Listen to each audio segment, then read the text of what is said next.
የነፍሴም ሆነ የሸይጣን ሽራቸው ከትሞ በጀነት እያንዱ ጎረቤት እንደሆን ጓዴ በወንጀል መንገዳ ጌዴ ላልተውት ነቢ ከእንግዲህ አገባው ጊዜ ሰመዴ የነፍሴም ሆነ የሸይጣን ሽራቸው ከትሞ በጀነት እያንዱ ጎረቤት እንደሆን ጓዴ በወንጀል መንገዳ ጌዴ irreechaan finfinnee hora finfinnee akkamitti dabarfamaa jira akkamitti irreechaan dhugumatti barana adda bara duriif akka irreechaan finfinnee keessatti hora finfinnee keessatti hin irreeffatamne dhoggaa turan jechuudha poolisiidhanii kan barana isa addaati jechuudha dhugumatti dubbachuudhaaf irreechaa baranaa maaltu adda godha wantoonni jedhanillee ni jira dhugumatti irreechaan baranaa adda. Assalaamu alaykum warahmatullahi wabarakatuh. Jirtu akkam nagaa keessi bayyaa keessi hin jecha haraa viidiyoo nuti wal ilaalu dhimma irreechaa finfinnee hora finfinnee namoonni tokko irreechaan amantiidha irreechaan aadaadha irreecha yaani akkas jedhan jechuudha. Amantii fi irreechaa maaltu walitti fide? Irreechaan bakkee uummanni itti wal ga'u ana kanatti fakkaatu bakka yaada kiyyaatti namoonni tokko immoo kaasa taatee adda wantoota kaasantu jira. Amantiin maaltu walitti fide irreecha kana? Warroonni fakkeenyaaf ilmi namaa tokko waan fe'etti amanuu danda'a. Yoo barbaade dhagaatti amana, yoo barbaade mukatti amana, waan fe'etti amanuu danda'a. Irreecha fi amantii waan walitti fidu hin jiru. Amantiin taabbaa irreecha jechuun fakkeenyaaf yoo fudhanne biyya tokko yeroo deemtu biyya san maaliif deemta? Biyya tokko yeroo deemuu barbaade bakka daawwannaatu jira. Bakka daawwannaa jechuudha. Ana kanatti fakkaatu jechuudha. Iddoo uummanni itti walu irreecha jechuun handhuura yaani irreecha jechuun akkuma walii galaatittu bakka inni namni itti walitti wal ga'ee waggaa ofii yaani jira miti namoonni amma gaafii tokko yeroo ijoollummaa keessatti walla gaafii san amatis na dura jettee jechuudha. Ayyaana masqalaa na fakkaata.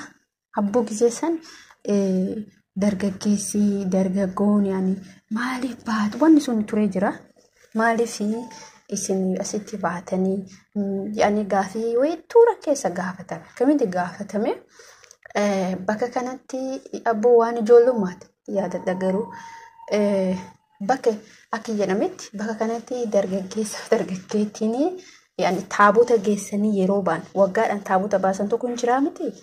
Dargaggeettiin bakka tokkotti ani waan laallatu maal waan akkasii santu jira jechuudha. Amma waa'ee irreechaa kana wakaafne amma jarri maal jennee fakkeenyaaf amantii addumatti kutanii bashannana ofiitii fi iddoo ba'anii kanumatti namni tokko yookiin waggaatti wal argaa yookiin waggaa lamatti waggaan itti irreecha jechuun waggaan itti wal arguudha. Waggaan uummanni Oromoo kan Musliimaa kan Kiristaanaa kan waaqeffataa as keessatti immoo irreechaa kanatti amanullee ummata muslimaati waan walitti fidu jiru. Abbaa waa fedhetti amana. Barbaadutti amana barbaaduun dhiisa. Yaani garuu immoo akka nuti ilaallutti walgahii iddoo uummanni waggaan waa'ee kanarratti yaani ani bal'inaan irraa dubbadheen beeku waan akkanatti fakkaatutti garuu akkasitti fudhadha jechuudha. Maaliif iddoo namni itti walgahee wal baqqaa waggaatti yookiin waggaa lamatti kafa gurraa naannoo akka yeroo fi dabarfachuu jechuudha akka manatti fakkaatuttu bakka kana malee duraan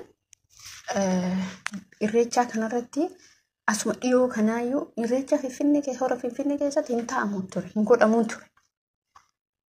Kanaaf immoo barana immoo dhugumatti waan addaatti waan addumatti nama gammachiisudha akka aadaa kiyyaatti waan sanitti amanuu odoo hin taane akkanumatti namni yeroo isaatti dhufee itti wal argee wajjin bashannanee yeroo isaa dabarfatu malee akka amantii natti fakkaatu. Namoonni itti amantan immoo itti amanan.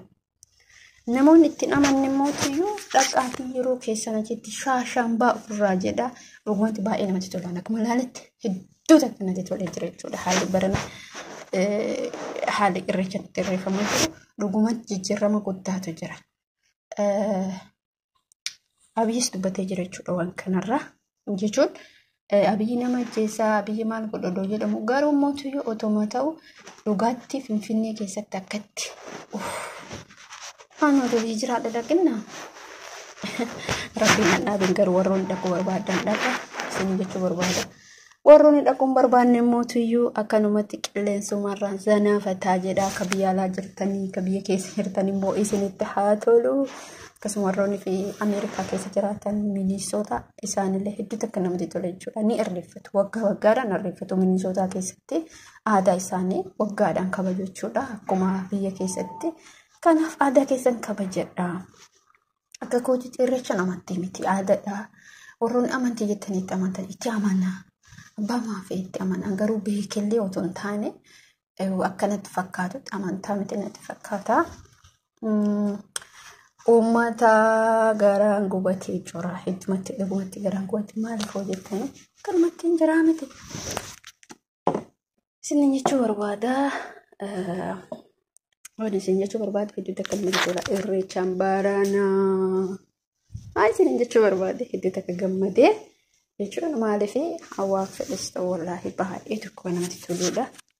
Alhamdulillah rabbil alamin. Maaliif hanguma kanaa jechuudha. Fuula nama ifuu waan guddaadha.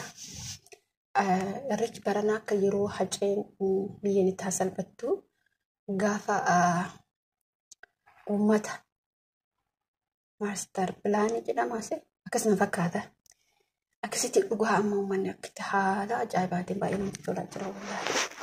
Dhugaatti hedduutu akka isin tole malee isin taatee warra biyyaa isin jechuu barbaade. Irreechi irree keenya haa irreeffannu aadaa keenya aadaa keenya. Astagfirullah rabbil alamin. Hangoo mirqaanii ta'e sirbaa eegale irreecha waa irreecha jechuudha. Irreechi hora Finfinnee haala ajaa'ibaatiin qophii addaatiin baay'ee kan namatti tolu jechuudha. Dhugumatti baay'ee namatti tola. Isinitti haa tolu ammallee kabarana hangana waggaa kana immoo irreechuma kana meeqa kamtu dhabee meeqa kamtu hin geenne meeqa kamtu hanqate jechuudha. Irreechuma kana warroon hunduu isaanitti amanis ta'e isaanitti isin amanne ta'e namoota meeqa kamtu hanqate jechuudha. Yoo yaadattan mucaa yoo darbe jaasati duratti jechuudha. Namni kun waan kanattis amanuu danda'a amanus dhabuu danda'an beeku garuu nama kana dhugumatti hedduutu akka namatti tola.